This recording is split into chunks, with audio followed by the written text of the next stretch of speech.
ሰላም ውድ ቤተሰቦቻችን፣ ቪዲዮን ከመጀመራችሁ በፊት ላይክ እና ሰብስክራይብ ማድረግ አትርሱ። ፊልሙ የሚጀምረው ጓደኛ ማቾች እየተቃለዱ ሲሆን ከሱጂ አፍ ውስጥ ሎሊፖፑን አውጥቶ ይበላባታል። እንደዚህ ያደረገው የወዳት ስለነበር ቢሆንም ለብዙ ዓመት ሶስቱም ጓደኛ ማቾች ስለነበሩ መስመሩን ላለመጣስ ይሞክሩ ነበር። ሱሺ የኮሪያ ባለቤት ሀብት ወራሽ የነበረ ሲሆን ሱጂም ሁልጊዜ ሌሎች ሴቶችን ለማባረር እንደ ፍቅረኛው ነበር የምትሆነው። በአንድ ቀን አንድ ወጣት መጥቶ ሱጂን ሊያዝናናት ሲወስዳት ሁለቱም ጓደኞቿ ቢቀኑም ከመነጫነጭ በስተቀር ምንም ማድረግ ስለማይችሉ ያዝናሉ። እራት ላይ ቁጭ ብለውም ስለ ቀድሞ የፍቅር ታሪኩ ሲያወራ ሱጂ ታዝንና ተነስታ ልትሄድ ስትል ያዝ አድርጓት አብረው ያሉት በቤተሰቦቹ ፍላጎት ብቻ እንደሆነና አባቷ እስረኛ ስለሆነ ቀልዶባት መቼም እንደማይጋቡ ይነግራታል። ከቀናት በኋላም በአንድ ትልቅ የቢዝነስ ዝግጅት ላይ ልጁ ከቀድሞ ፍቅሩ ከታይሺ ጋር ሲያወራ ሱጂ ታየውና የበቀል ሀሳብ አስባ ሱሺ ጋር በመሄድ ሆን ብሎ ተጋብቶ ከሱ ፍቅር አስይዟት ከዛ እንዲጎዳት ታማክረዋለች። ነገር ግን ወዲያው እናቷና የሱሺ አባት ሊጋቡ እንደሆነ ሲናገሩ ለዓመታት በድብቅ ሲፋቀሩ ለኖሩት ጓደኛ ማቾች መርዶ ይሆንባቸዋል። ከዚህ በኋላ እንኳን ስለ ፍቅር ሊያስቡ ህጋዊ ወንድምና እህት በመሆናቸው በጣም ያዝናሉ። ሱጂም ከመጎዳቷ የተነሳ የወይን ጠርሙሱን አንስታ ሰብራ ያለምንም ህመም ይዛ በመቆሟ እናቷ የጅል ስራ እንዳትሰራ መለመን ትጀምራለች። በተመሳሳይ ሰዓት ሱሺም በጣም ተበሳጭቶ ስለነበር መኪናውን በስሜት ሲነዳ ሳያስበው ይጋጭና ከነ ጉዳቱ ሱጂ ጋር ሲሄድ ፍቅሯን በማየቷ ጠርሙሱን ትለቀዋለች። የራሷን ህመም ትታም የእሱን ቁስል ማባበል ትጀምራለች። እቤት ወስዷትም ካከማት በኋላ ብቻዋን መቼም እንደማይተዋት ቃል ይገባላታል። ሶስቱ ጓደኛ ማቾች አንድ ላይ ሆነው እንዴት ጋብቻውን ማስቆም እንዳለባቸው ሲማከሩ ሱጂና ሱሺ ቀድመው ቢጋቡ ወላጆቻቸው ላይጋቡ እንደሚችሉ አንዱ ጓደኛቸው ሀሳብ ይሰጣል። ነገር ግን ራሷን እዚህ አይነት እሳት ውስጥ ማስገባት እንደማትፈልግ ስትናገር ሱሺም ከፈለጉ መፋታት እንደሚችሉ ያስረዳታል። ነገር ግን በድጋሚ በእነሱ ሀገር ፍቅር ማለት የቢዝነስ ልውውጥ እንጂ እውነተኛ መዋደድ ሆኖ ስለማያውቅ በፍጹም መሞከር እንደማትፈልግ፣ ነገር ግን ለፍቅሯ ለሱሺ ስትል ከፈለገ ምንም ነገር እንደምትሆንለት ትነግረዋለች። እሱም ለመፈተን ብሎ ስለ መሳሳም ሲያወራ ከዚህ በፊት አባቷ ሲታሰር ወደ ነበረው ጊዜ በትውስታ ትመለሳለች። የዛኔ ሁሉም ሰው ባገለላትና በሚቀልድባት ሰዓት ብቸኛ ከጎኗ ያልተለያት ሱሺ ቢሆንም አሁን ግን እሷ ሰዎች የሚቀራረቡት ለጥቅም ብቻ ነው ብላ በማሰቧ ሳትስመው ጥላው ትሄዳለች።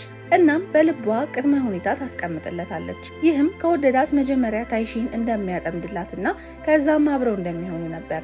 ሱሺ ስለተስማማ በነጋታው ታይሺን መንገድ ላይ ጠብቋት ልሸኝሽ ብሎ አብሯት ባስ ውስጥ ይገባና ሲያዋራት ታይሺ ብዙም ትኩረት ሳትሰጠው ትቀራለች። በዚህም ሱሺ ርቀቱን ጠብቆ ቆሞ ሳለ አንድ ሰውዬ መጥቶ ሰላሟን እየተከታተለ ይነሳታል። ሱሺም አጋጣሚውን ተጠቅሞ እንደ ጀግና ለመሆን ሰውየውን ገፍትሮ ያስወጣላታል። በዚህም ባስ ውስጥ ያለው ሰው በሙሉ እንደ ጀግና ቢቆጥረውም ቀድሞም ሰውየውን ሱሺ ነበርና የቀጠረው። ይህንንም ደግሞ ታይሺ ስታቅ ይባሱኑ ሱሺን ትርቀዋለች። ሱሺም አዲስ መላ ብሎ ከቤቷ ስትወጣ እንደ ሞዴል ቆሞ ቢጠብቃትም እንኳን ልትመሰጥበት ጭራሹኑ የጅል ነገር እንደሆነ አድርጋ ተጸይፋው ሄዳ ቁጭ ትላለች። በሌላም ቀን ሱሺ አበባ ይዞላት ቢመጣም ታይሺ ግን ፖሊስ ጠርታ ታስወስደዋለች። ታይሺ መልካም ጭንቅላትም በዛውም ልክ ደግሞ ብዙ ተከታዮች ያሏት ልጅ ስለነበረች ልቧን ማግኘት ለሱሺ ይከብደዋል። በሌላ ቀን ከሱሺ ጋር ታይሺ እንድትወደው ማድረግ እንደከበደው ሲመካከር እቅድ ያወጣሉ። እቅዱም የነበረው ላይብራሪ ውስጥ ሄዶ እጣፋንታ እንደሆነ ሁሉ ቀስ እያለ ሊቀርባት ቢሞክርም እንቅልፍ ይጥለውና ያሰቡት ሁሉ ይከሽፍባቸዋል። ነገር ግን ከቆይታ በኋላ ታይሺ እንደ ራባት ሲሰማ አጋጣሚውን በመጠቀም ምግብ እየጋበዛት ዝም ብሎ ስለ ራሱ ሲያወራ ታይሺ ለሰከንዶች ያክል በትውስታ ልቧ ቢነካም ወዲያውኑ ሀሳቧን ቀይራ ተነስታ ትሄዳለች። ሱሺም ቢከተላትም ልቧን ወይ ፍንክች አድርጋ ሲሄዱ የአዛውንቶች መንከባከቢያ ውስጥ ያሉ ነርሶች በጎ ፈቃደኛ መስሏቸው ስራ ይሰጡታል። እሱም ቢመራውም ምንም ሳይል መስራት ይጀምራል። ከቆይታ በኋላ ታይሺ ሱሺን አያቷን ለማስደሰት ሲለፋ ስታይ ደስ ትሰኛለች። ሱሺም ለሱጁ ደውሎ የጀመሩትን ጨዋታ እንዲያቆሙ ሲነግራት ሱጁ ጮሃ ትዘጋበታለች። ከብዙ ድካም በኋላ እነ ታይሺ ወደ ቤት ሲመለሱ ሱሺ ደክሞት ስለነበረ ታይሺን ተደግፎ ይተኛል። እሷም ሳታስነሳው እንዲተኛ ዝም ትለውና መውረጃቸው ሲደርስ ሱሺ ምንም እንኳን ከታይሺ ጋር መቆየት ቢፈልግም ከሱጁ ጋር መሆን ስለነበረበት ታይሺን ቻው ብሏት ይሄዳል። ሱሺ ምንጊዜም ቢሆን የሱጁን ዕቃ መሸከም፣ ሲደክማት እጇን ማሳጅ ማድረግና እሷን ማዝናናት አይረሳም። እናም የወላጆቻቸው ጋብቻ ሲጸድቅ ከዓለም ሁሉ ቆንጆዋ እህት እንደምትሆን ሲቀልድ ሱጁ ልቧ ውስጥ ሌላ ሀሳብ ማሰብ ይጀምራል። በአንድ ምሽትም ሱጁ ተሳስታ አንድ ውድ ሸክላ ስትሰብር ሱሺ በጣም ተናዶ ከእጇ ሲመነጭቀው ሱጁን ፈርታ ለማን እንደሆነ የተሰራው ትጠይቀዋለች። እሱም ምንም መልስ ባለመስጠቱ ተበሳጭታ ጥላው ስትሄድ በከባዱ ከመተንፈስ ውጪ ምንም ሳያደርግ ይቀራል። በነጋታው ሲገናኙም ያሰቡትን ነገር መተው እንዳለባቸው ሲነግራት ሱጁ ከቁጥጥር ውጪ ሆና ጥላው ትወጣለች። ሱሺም ተከትሎ አስፋልት መሃል ቆመው ካረጋጋት በኋላ ወደ ቤት እየሸኛት ወደ ውትድርና ስልጠና ስለሚሄድ ሲመለስ እንደሚጋቡ ሀሳብ ሲያቀርብ ሱጁ ግን መጀመሪያ ያሰቡት ነገር ካልተሳካ በምንም ተአምር እንደማይጋቡ ትነግረዋለች። እሱም ለ2 ዓመት ተመሳሳይ ድራማ ውስጥ እንደሚሆን በማሰብ ካሁኑ ይደክማል። የዛን ቀን ታይሺ ከቤት ስትለቅ ስለነበረ ካገዛት በኋላ በመልካም ስራው ደስ ተሰኝታ አዲሱ ማረፊያዋ ጋር ስትሄድ ሱጁ ሆን ብላ ቦታ የለም እንዲባል አድርጋ ነበርና ሱሺም ወደ ራሱ ቤት ይወስዳታል። በዚህ ሁሉ መልካምነት ትገርማ ሳትጨርስ የሱሺ ይለፍ ቃል የታይሺ ስልክ ቁጥር ነበርና ልቧ ይቀልጣል። ምን ይሄ ብቻ ግድግዳው በሙሉ በታይሺ ስዕሎች የተሞላ ስለነበረ እንዲህ አይነቱ ነገር የማንንም ሴት ልብ እንደሚነካ ሁሉ የታይሺንም ይነካል። በነጋታው ግን ሱሺ ከሱጁ ጋር ሆኖ ታይሺ ስትመጣ ፈጽሞ እንደማያውቃት ሲያስመስል ታይሺ ትላንት እንደዛ ሆኖ ዛሬ እንደማያውቃት ለምን እንደሆነ እያሰበች ትሸማቀቃለች። ሱሺ የሱጁን ቸሎ መኪና ውስጥ ካስገባ በኋላ ሱጁ ታይሺን ከፊት እንድትቀመጥ ስትጋብዛት ሱሺም ግራ ይገባዋል። በመንገዳቸውም ላይ አንዲት ተማሪ ሱሺ የታይሺን ሻንጣ እንደተሸከመላት ስታወራ ሱጁ ሁሉንም ነገር እየነገራት እንዳልሆነ በማሰብ ትበሳጫለች። በዚህም ምሽት ላይ ሁለቱ የተቀራረቡበትን ፎቶ ድረ ገጿ ላይ ከለቀቀች በኋላ ታይሺ ስታየው ትቀናለች። በቀጣይ ቀን ሱጁ ታይሺ አዲሱ ቤቷ የት እንደሆነ ስትጠይቀው እንደማያውቅ ቢነግራትም እውነታው ግን ከሱሺ ቤት አጠገብ ነበርና የተከራየችው። ሱሺም ጥፋተኝነት ስለተሰማው ታይሺን መንከባከብ ጀምሮ ነበርና ሱጁ በዚህ በጣም በሽቃ ትሄዳለች። ሱሺም ይህን አይቶ ሲከተላት ከዚህ በኋላ እውነታውና ውሸትን መለየት ከባድ እንደሆነባትና ስራው ሁሉ በጣም እንዳስገረማት ስታወራ የራሷኑ ትዕዛዝ እየተከተለ እንደሆነ ይነግራታል። ቆየት ብሎም ታይሺና ሱሺ ምግብ ሲያበስሉ ሱጁ እያየች ስትበሳጭ ሌላኛው ጓደኛዋ መጥቶ ባህር ዳራቸው ጋር እንዲሄዱ ቢጋብዛትም አይኗ ሱሺ ላይ ብቻ ነበርና እምቢ ትላለች። በመሃላቸው ለመግባት ወስናም ሄዳ ማብሰል የሱጁ የምን ጊዜም ተሰጥኦ ነው ብላ በመሃል ካስገባችሁ በኋላ ምግቡ ደርሶ ሲመገቡ ሱሺ መጀመሪያ ላይ ለታይሺ ሲሰጣት ድሮ ለሷ የነበረው እንክብካቤ አሁን ለሌላ ሰው በመሆኑ ሱጁ ይገርማታል። ቆይቶም ሱሺ የሚደረብ ልብስ ለታይሺ ሲያመጣ ሱጂ ስለቀናች አውቃ የድሮ ታሪክ ልንገራችሁ ብላ ድሮ ሱጁን ስታበሳጫት የነበረችን ልጅ እንዴት እሷና ሱሺ ሆነው ከህይወታቸው እንዳስወጧትና ዋጋዋን እንደሰጧት ስታወራ ሀሳቧ የገባት ታይሺ ወሬውን ታስቀይራለች። ከእራት በኋላም ታይሺ ልትዋኝ ስትሄድ ሱሺም አብሯት ይገባል። ይህን ቅርበት ያየችው ሱጁም እሱ ከሄደ በኋላ ለታይሺ ከልጅነታቸው ጀምሮ በጣም ይቀራረቡ እንደነበር ትነግራታለች። ሱሺም ለታይሺ ቡና ሲያፈላ የሱጁን መምጣት ያስተውልና ለሷም ጨምሮ ካፈላላት በኋላ እንደ ድሮ እጇንም ማሳጅ ያደርግላታል።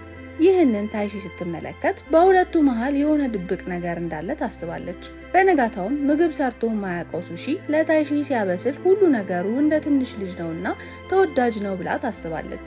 የሰራውን ምግብ ፎቶ ላንሳው ሲል ታይሺን አስይዞ ያነሳታል። እሷም በእሷ ስልክም እንዲያነሳ ስትጠይቀው ሱሺ እምቢ በማለቱ የእሱ ምንም ማስታወሻ ስለሌላት ልቧ ትንሽ ይሰበራል። ወዲያውም ሱጁ ደውላ ካናገራት በኋላ ታይሺን ጥሏት ወደ ሱጁ በመሄዱ በጣም ትበሳጫለች። በቀጣይ ቀንም ወደምትሰራበት ካፌ ሄዶ ሲያዋራት መልሶቿ ሁሉ ቁጣ ይሆናሉ። ትንሽ ቆይቶ ሻይሹ ይመጣና እሷን የመሰለች ልጅ እዛ ቦታ ላይ መስራት ስለሌለባት የእሱ ድርጅት ውስጥ እንድትሰራ ያነጋግራታል። ሁኔታ ሁሉ ምንም ደስ ያላለው ሱሺ መንገዱን ዘግቶ እንዳትሄድ ቢነግራትም ታይሺ ግን ከሻይሿ ጋር ለመሄድ ተስማማለች። ወደ ሬስቶራንት ከሄዱም በኋላ ቃለ መጠየቁ እዛው ከሆነ ስትጠይቀው ሻይሿይ ምንም ቃለ መጠየቅ እንደሌለና ለብቻዋ ሊያዋራት ስለፈለገ ብቻ እንደጠራት ሲነግራት ተበሳጭታ የራሷን ሂሳብ ሸፍና ትወጣለች። ወደ ቤት እየተመለሰችም ህፃናት ኳሳቸው ዛፍ ላይ ተሰቅሎባቸው ታይና ልታወርድላቸው ዛፉ ላይ ትወጣለች። በዚህ ሰዓትም ሱሺ መጥቶ ያያትና የተሰቀለውን ኳስ በሌላ ኳስ መጥቶ ሲያወርደው ታይሺ እንደማፈር ትላለች። ከዛም እንድትዘልና እንደሚቀልባት ነግሯት ከዘለለች በኋላ ተናዳ የነበረው ትንሽ ቀለል ይልላታል። እቤት ከሄዱም በኋላ ምግብ አብስሎላት ታይሺ ደስ ተሰኝታ ሳለ አንድ የስዕል ደብተር አይታ ስትከፍተው በሙሉ የሱጁ ስዕሎች ስለነበሩ ታይሺ ትበሳጫለች። በዚህም ያለምንም ማብራሪያ ሱሺን ተለያይተናል ብላ በር ትዘጋበታለች። ሹሺም ወደ ሱጁ ጋር በመሄድ ለታይሺ ምን ብላ እንደነገረቻት ሲጠይቃት ትክክለኛውን ነገር ነው ያደረኩት ብላው ብትሄድም ሹሺያን ግን ለምን እንደዚህ እንደሆነች እንዳለች ጠይቋት ሹሺ ከሷ ጋር ስላልሆነ ከሆነ እና የዛን ቀን ሳይስማት ስለቀረ እንዲሆነ ከጠየቃት በኋላ ሱጁ በድንገት ከዛ ቀን ጀምሮ ለምን እንዳልሳማት ግራ እንደሚገባት ትነግረዋለች። ሹሺያንም ሱሺ ጓደኝነት ስለሚያስበልጥ እንደሆነ ሲነግራት ሱጂ በንዴት ትስመውና መሳሳም ማለት ምንም ለሷ እንዳልሆነ ልታስረዳው ብትሞክርም እሱ ግን ይወዳት ነበርና ልቡ ይቀልጣል። በተመሳሳይ ሰዓት ሱሺ በመጠጥ ብዛት ሰውነቱ ተመርዞ ራሱን ይስታል። ሹሺያንም ሱሺን ሊጠይቀው ሆስፒታል ሄዶ ለሱጁ ያለውን ስሜት እንደሚገልጽላት ሲነግረው ሱሺ ይቀልድበታል። በቀጣይ ቀን ሰዎች የሱጁ እናት ላይ ተቃውሞ ለማሳየት ሲያጠቋት ሱጁ ለመከላከል ከሞከረች በኋላ ሹሺን ወዲያው እንዲጋቡ ሀሳብ ታቀርብለታለች። ምክንያቱም ደግሞ ሰዎች የሚጠሉት የእሷን እናት ሳይሆን የእሱን አባት ስለነበር ራሷን ለእናቷ ስትል መስዋዕት ለማድረግ ትወስናለች። ሱሺ ግን በጋብቻው ሀሳብ ብዙም ደስተኛ አልነበረም። ምክንያቱም ደግሞ ከታይሺ ጋር አውርተው ስሜቱን ገልጾላት ስለነበር ሱሹ ይህንን ስታቅ እውነተኛ ፍቅሩ ሌላ ሰው ጋር እንደሆነ ትረዳለች። ሱሺ ለአባቱ ብዙም ፍቅር ያልነበረው ሲሆን እንደዛ የሆነበት ምክንያት ደግሞ እናቱ ታማ በአንድ ቀን ከሱጁ ጋር ሲሄዱ ከሱጁ እናት ጋር በማየታቸው ለአባቱ ብቻ ሳይሆን ለእሷ እናትም ጭምር ጥላቻ እንዲያድርበት ያደርገዋል። ይህንም ሲያወራ ስሜታዊ ሆኖ ስለነበር ሱጁ ላይ ይጮህባታል። በቀጣይ ቀን ታይሺና ሱሺ ሊዝናኑ ወጥተው በጣም አሪፍ ቀን ካሳለፉ በኋላ ድንገት ያደናቀፋትና ሱሺ ላይ ተደግፋ ከመውደቅ ትድናለች። ይህም ጊዜያቸውን የበለጠ ደስ የሚል ያደርገዋል። በሌላ በኩል ደግሞ ሹሺያን ፕሮግራም ነገር አዘጋጅቶ ሰው ከሰበሰበ በኋላ ታይሺ እና ሱሺ ብቻ እንዳልነበሩ ሱጁ ስታስተውል አንድ ላይ እንደሆኑ አስባ ታዝናለች። ሹሺያንም ፈታ ሊያረጋት አስቦ ሙዚቃ እንድትጫወት ቢጋብዛትም እሷ ግን የበለጠ ሀዘን ውስጥ በመግባቷ ሹሺያን ስሜቱን መቋቋም አቅቶት ይስማታል። ሱጁም በቁጣ ታላቀቀዋለች። በሌላ ሁኔታ እነ ታይሺ የሚያርፉበት ቦታ አንድ ክፍል ብቻ ስለነበረው መጀመሪያ ላይ እንደማይተዋወቅ ሰው ሆኖ ቢቆዩም ከዛ ግን ምሽቱን በፍቅር ያሳልፋሉ። በነጋታውም ሱሺ ታይሺ ስትነሳ እንደተዝረከረከ እንዳታየው ብሎ ቀድሟት ተነስቶ ራሱን ካስተካከለ በኋላ ወደ ቤታቸው ሲሄዱ አንድ መኪና ይመጣና ታይሺ በጣም ትፈራለች። ሱሺም ከሸፈናት በኋላ ለምን መኪና እንደምትፈራ ሚስጥሩን ስትነግረው ከዓመታት በፊት አንድ ቀን መኪና ገጭቷት የገጫትም ሰው ጥሏት ስለሄደ እንደሆነ ትነግረዋለች። እሱም ሲያስታውስ እናቱ ሰው እንደገጨች ስትነግረው ትዝ ይለውና ፖሊስ ጋር ደውሎም ሲያጣራ የገጨቻት ልጅ ታይሺ ሆና ትገኛለች። ምሽት ላይም ሱጁ ታይሺ እና ሱሺን ለማለያየት እራት ከጋበዘቻቸው በኋላ የሱጁ አባት ከታይሺ እናት ጋር እንደሆነ ለሱ ስለነገረችው በውስጧ ታይሺ ዘንጣ በመምጣቷ ትስቅባታለች። ነገር ግን ታይሺ ያደረገችውን ሀብል ስታይ ሀብሉን ሱጁ ተወደው ስለነበር ለእሷ መስጠቱ ያሳዝናታል። የሆነ ሆኖ ካለያየቻቸው በኋላ ታይሺን ጥለዋት ይሄዳሉ። ሱሺም በንዴት የሚወደውን ሀብል በጥሶ ስታየው ሱጁ ሁሉንም ነገር እንዳበላሸችውና ምናልባት ዝም ብላ ፍቅሩን ተቀብለው ቢሆን ኖሮ ይሄ ሁሉ ድራማ እንደማይፈጠር ታስባለች። በቀጣዩ ቀን ሱጁ ምንም እንዳልተፈጠረ ሆና ስለ አባቱ አዲስ አጋር መረጃ ትሰጠውና እሱም የአባቱን ጸሐፊ አግኝቶ ስላለፈው ታሪክ ሲረዳ ይችን ሴት ያወቃት ሚስቱ የሞተች ቀን እንደሆነ ይሰማል። በተመሳሳይ ሰዓት ሱጁ የሱሺ አባት ጋር በመሄድ ቤተሰብነታቸው እንዲቀጥል ሱሺን ለማግባት እንደምትፈልግና ከልጅነታቸውም ጀምሮ እንደሚዋደዱ ትነግረዋለች።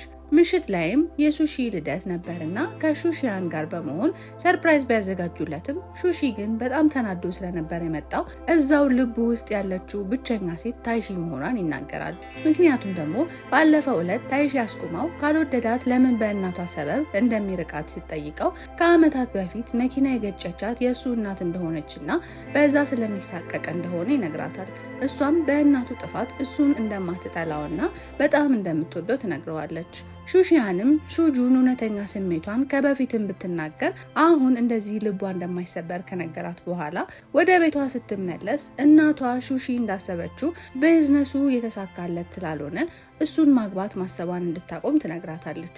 እሷም ልታጽናናው ብትሄድም ወደ ታይሺ ጋር ሲገባ ስላየችው ከዚህ ወዲያ ስለሱ መጨነቋ ምንም ጥቅም እንደሌለው ትረዳለች። በሌላ ጊዜ የሱጁ እናት ከሱሺ አያት ጋር ተገናኝታ ስለ ጋብቻቸው ሲያወሩ ሱጁና ሱሺ ውጪ እንዲቆዩ ካደረጉ በኋላ ሲያወሩ እነ ሱጁ በድብቅ መስማት ይጀምራሉ። የሰሙትም ወሬ ድሮ የሱጁ እናት ሆስፒታል እያለች የሱሺ አባትና እናት እንደ ባልና ሚስት ተዋደው እንደማያውቁ ምክንያቱ ደግሞ በታይሺ እናት እንደሆነና እናቱም እሷን ልትተዋወቃት ያለች ቀን በአደጋ እንደሞተች ይሰማሉ። ሱጁም ከዚህ ሁላ ነገር በኋላ እንዴት ከታይሺ ጋር ለመሆን እንዳሰበ ስትጠይቀው ከምን ጊዜውም በላይ ቆፍጠን ብሎ ታይሺን እንደሚያፈቅራት ይናገራል። የታይሺም እናት አግኝቷት አባቱ በእሷ ምክንያት እናቱን ወዷት እንደማያውቅና እሷም ልታገኘ ስትሄድ እንደሞተች ሲናገር በጸጸት ሁሉንም ነገር እንደሚቆጫት ነግራው ትሄዳለች።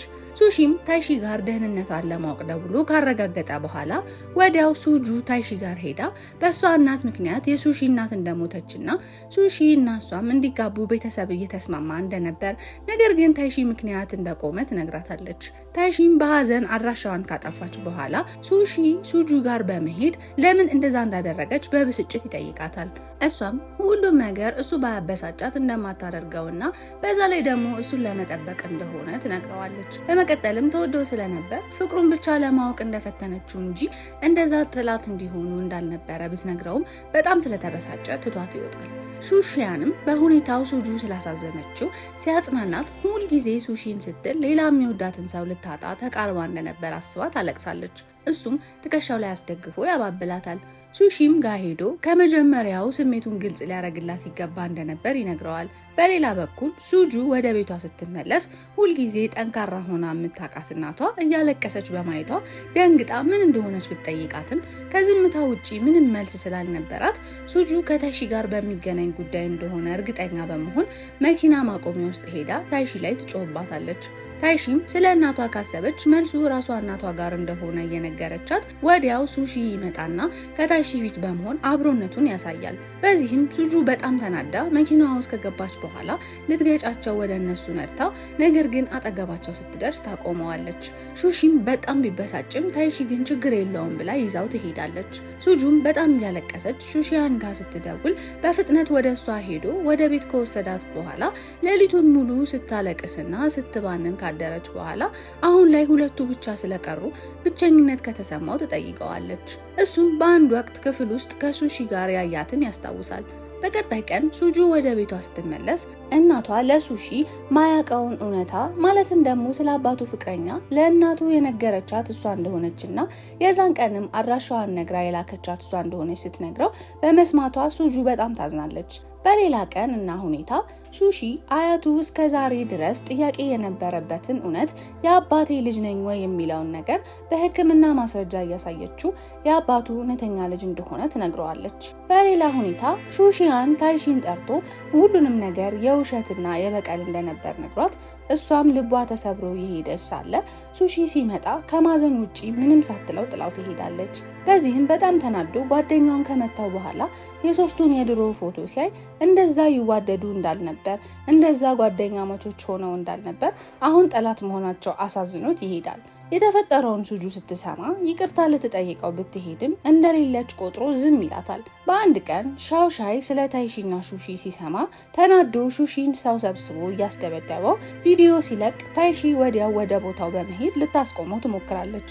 ነገር ግን እሷን ዞር አድርጎ ጭራሹኑ በዱላ ሊመታው ሲል ታይሺም ምንም እንኳን ልታድነው ፈልጋ ከፊቱ ብትቆምም ሱሺ ግን እሷን ዞር አድርጎ ራሱ ይመታል። በጣም ስለተጎዳም ሆስፒታል ሲገባ ሱጁ መታ ካየችው በኋላ ሁሉም ነገር በእሷ ምክንያት እንደሆነ አስባ ቤቷ ሄዳ ራሷን ለማጥፋት ትሞክራለች። ሱሺያንም የሚያምሩ እጆቿ ተጎድተው ሲያይ ቫዮሊን የምትጫወትበት እጇን ጎድቶ ሲያይ በጣም ስላዘነ ቀን በቀን ሆስፒታል ይሄዳል። በተመሳሳይ ሁኔታ ታይሺም ከሱሺ አጠገብ ሳትለይ እያስታመመችው ፎቶዎች ስትመለከት የሱጁን የጸጸት ደብዳቤ አንብባ ታዝናለች። ሱጁ ከተሻላት በኋላ ሁሌ የሄዱበት ወደ ነበረ ቦታ በመሄድ ቁጭ ብላ ትተክዛለች።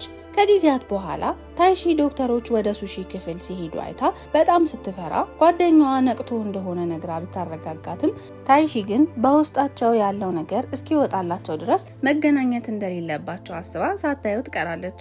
ከ5 ዓመት በኋላ ሱሺ ለሁሉም ሰው ሁሉንም ነገር እንደረሳና ይቅር እንዳላቸው የሚገልጽ ደብዳቤ ከአበባ ጋር ይልካል። ታይሺ ስኬታማ መሐንዲስ ሆና ሳለ በአጋጣሚ ከሱሺ ጋር ትገናኝና ሁሉም ነገር ይታደሳል። በተመሳሳይ ሁኔታ ሹሺያን ጃፓን ህይወቱን መስርቶ ሳለ በአንድ ቀን ቫዮሊን ሲሰማ የፍቅሩን የሱጁን ነገር እያስታወሰ ባለበት ሰዓት ሱጁ ራሷ በድንገት ያለበት ቦታ መታ ትቆማለች። ሹሺያንም ማመን አቅቶት ሳለ ሄዳ ታቅፈዋለች። ለዛሬ የነበረን የፊልም ቆይታ ይህን ይመስል የነበረ ሲሆን በቀጣይ በተመሳሳይ የፊልም ፕሮግራሞች እስከምንገናኝ ድረስ ቸር ሰንብቱ።